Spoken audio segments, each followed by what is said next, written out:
Hey, hi, GERO 200. We are doing the final video for the final assignment due Friday, not Monday, this week. And we're going to talk about elder abuse and we're going to talk about financial power of attorney and all of the issues that go with that. What day is today? Today is June 30th. It's his birthday.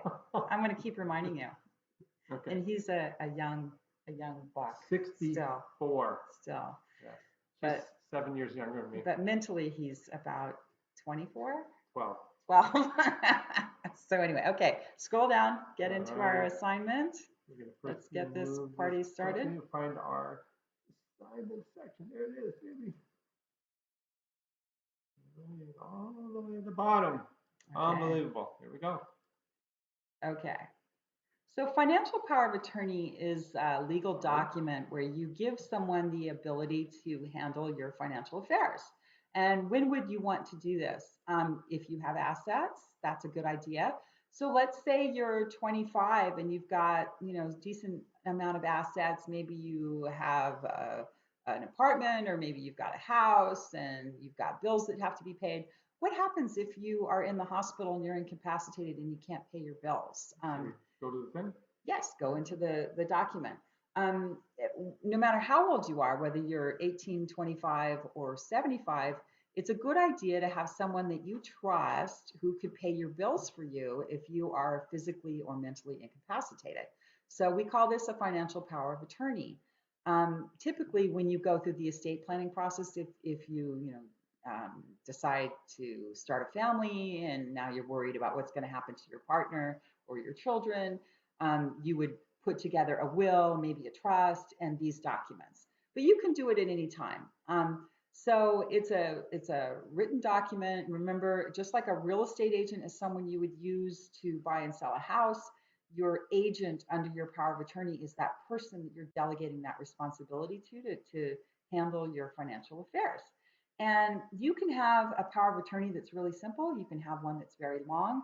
They typically offer a range of financial issues that that person would be authorized to do. Maybe they're only allowed to pay bills out of your checking account. Maybe you're going to allow them to sign real estate documents. Maybe you're going to allow them to file your tax returns. Maybe you're going to allow them to sell stocks for you. And usually there's a catch-all that says, I will allow them to do basically anything and all of the above, and which is what I've given John, and hopefully he doesn't abuse it, and he's given me. So we trust each other after 37 years. And we're going to pass this on to our children. Absolutely, yeah. And you should ask your parents about it. Yeah. So how is this set up? Are you considering me to do this for you? Because it's an important role that you'll play as an adult now to help your parents as they get older. Yeah. Now, some of this is simplified in our age of technology where we pay our bills online and have online access to our banking accounts, et cetera. But it's still a good piece of paper to have. So I want to just say you can have a springing power of attorney that only goes into effect when the person's incapacitated. So a doctor would have to designate or determine that you are incapacitated, or you can have a durable power of attorney. Now we trust each other, so we have a durable power of attorney that each names the other to do this.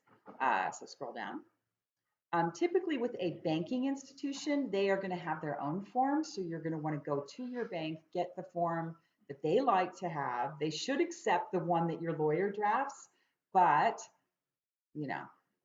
it's good to have that form from the bank. And the person who signs it needs to be competent to sign it, which means they need to understand that this is for their bank account, that they have money, that money pays bills, and they kind of need to understand the basics to be able to do that. So it's not the same as making someone a joint owner of your account. If you put someone's name on your account, and many younger people do have that. We've got that with our kids because it allows us to easily transfer money into their accounts. But if someone's name is on your account, that means they can take all the funds and spend it and without your permission. So that's a little bit risky as you get older and are more independent. Scroll down.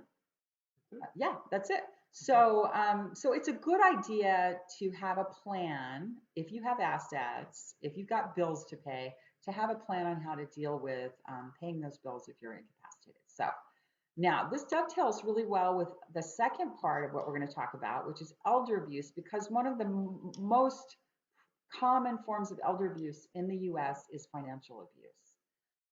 And because older people sometimes have more assets, because sometimes they have loved ones that take advantage of them or strangers that take advantage of them. So financial abuse is a big issue. So having that healthcare, that financial power of attorney, and being able to kind of oversee someone's finances if they are becoming more vulnerable can be very, very Well, helpful. especially people just if they're lonely, if they feel isolated, then somebody could befriend them, and they're not really their friend. Yeah, Kind of. and we actually had this situation with John's brother, who Mm. is 67, and a guy from the neighborhood kind of became his friend after John's mother died, and then his brother was lonely and started doing work around the house. And next thing we know, John's brothers paid him $80,000 to do not very much work around the house.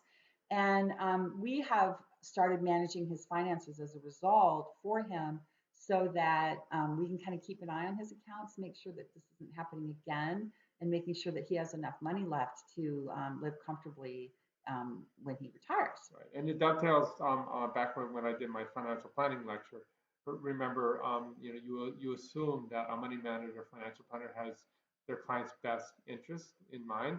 However, they can take advantage of an elder, and abuse the use of their funds and steal from them. So, Yeah. so you So got to it's keep good it. to have someone monitoring the Yeah, accounts. yeah. So scroll back up a little bit. Mm-hmm. Scroll back up to the, scroll down. Sorry. Sorry. Okay. So one of the big issues with elder abuse is that it's incredibly common and also not very commonly reported. So every year, 1 in 10 older people are going to be victims of elder abuse. And we've provided you with some charts.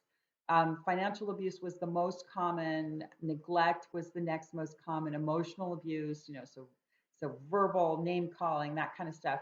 Physical abuse was next to last, and sexual abuse, thank God, is the last one. Scroll down. Okay. So most of the time, elder abuse is not reported. Why? Because the people who are abusing the elderly person are quite often family members. They're caretakers. They're people that they feel protective of or close to. And the elderly people are embarrassed that someone has taken advantage of them, especially in the case of financial abuse. And we're certainly seeing a lot of scams that are online where you get the phone call that says your grandson's in jail and you need to send us money to get him out, or I'm calling you from the electric company and you have to send me money right now, or your electricity is going to be turned off. You get that phone call. This is the IRS. My aunt and uncle, who are both very educated people, he's an engineer, she's a respiratory therapist. They live in Seattle. They're pretty sophisticated people. One day, my mom had called them and they said, "Well, we can't talk right now because we have to go to the bank and get some cash." And my mom was like, "Well, what's going on?"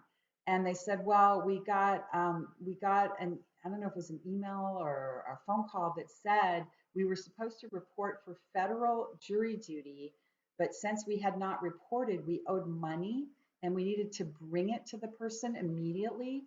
And my mom said, "Well, you might want to call the federal court first." So they called the federal court, and the federal court said, "No, we don't have a fine if you don't report for jury duty."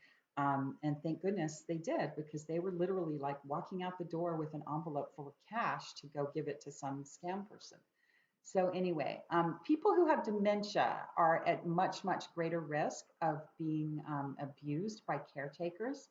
And this is probably true if whether they are at home being cared for or in a facility, unfortunately. So that's something to really keep in mind. Go down. If someone is the victim of elder abuse, their risk of death goes up dramatically. So if they are neglected or self-neglecting, they're 5.82 times more likely to die within a year. If they just have a confirmed case of elder abuse, they're twice as likely to die. If it's suspected, they're 1.38 times more likely to die. So elder abuse has an enormous impact on the elderly person's health. So I've added some graphics just to talk about the different type of elder abuse. So we think about physical abuse. We think about an elderly person who's being hit or kicked or pushed or restrained. And so when they go to the doctor, those doctors are mandated reporters, and they'll see evidence. They'll see bruises in unusual places. They might see marks on their wrists where they've been physically restrained. They might have broken glasses. They might have scratch marks or things that just don't make sense, that look like a physical altercation has taken place. You might have psychological or emotional abuse where the person is threatened, told, they can't leave the house. They're called names. They're told terrible things. They're humiliated. They're isolated from other people. So if you have an older relative and their caregiver is not letting people see them, that should be a red flag. Because if you can't lay eyes on your older relative, you don't know what's really going on. So sexual abuse tends to be rare, but it can happen. It can happen in facilities. This is why it's so important for facilities to run criminal background checks to make sure that they're not hiring people who have a record of doing this to older people. Financial exploitation is very, very common. You get a son or daughter or a grandson or daughter who moves in with the elderly person, starts gains access to their accounts, starts using their credit cards. Sometimes it can be a paid caregiver that starts charging things to the credit card. And next thing you look at your grandmother's credit card bills, and she's been shopping at Macy's or Nordstrom and buying a bunch of shoes, and you know that that's not her. Um, Neglect or abandonment can often result in really tragic issues. Certainly, we've had caregivers that just stopped showing up, caregivers that didn't provide food, that didn't take the person to the doctor. There was a case not too long ago where they found a woman, her mummified body on the couch of her apartment. And sometimes this happens where the caregiver or the family member wants to keep collecting their social security but doesn't want to have to deal with the old person. So sometimes the people that are the abusers, most oftentimes, are people that are in a position of trust. So family members or facility workers, sadly. So scroll down. Now, what are the risk factors? I think this is really important to be aware of what is going to, if you can, yeah, move that over. So what are the things? So what are the where do we have strong evidence of what a risk factor is? So having significant disability, not being mobile, not being able to walk outside and say to your neighbor, hey, my caregiver's beating me. So having poor physical health, being depressed, being having dementia or something like that. These are all things that can really affect the victim. Now, what about the abusers? If the abuser is depressed, has a drug or alcohol problem, is financially dependent upon the older person, those are all risk factors that we should really pay attention to. And going back to the individual, being socially isolated, not having contact with the outside world is a huge risk factor, because then you don't have anyone that's looking out for you, that's going to notice if something's wrong, that's going to notice that suddenly you're fearful and withdrawn and have bruises on your face. So those are things that we really need to be working on. We know that these risk factors exist. And if you are working with older people, keep your eyes open and report it when you see it. I added just this section about just comments by different experts about elder abuse, that these are the things that can happen. If you have financial abuse, you need to watch for if there's a steady flow of money out of the account. With many people, elder abuse is so shameful and so humiliating and so embarrassing that it can lead to suicide. So we have to be aware if someone has committed suicide and it's an older person, why? Were they being abused? So think about that. And then, they talk about social isolation and the importance of making sure that older people are connected. So I put in this graphic, the danger of loneliness and social isolation is the equivalent to smoking 15 cigarettes a day. which is just shocking that it has that big of an effect on an older person's health.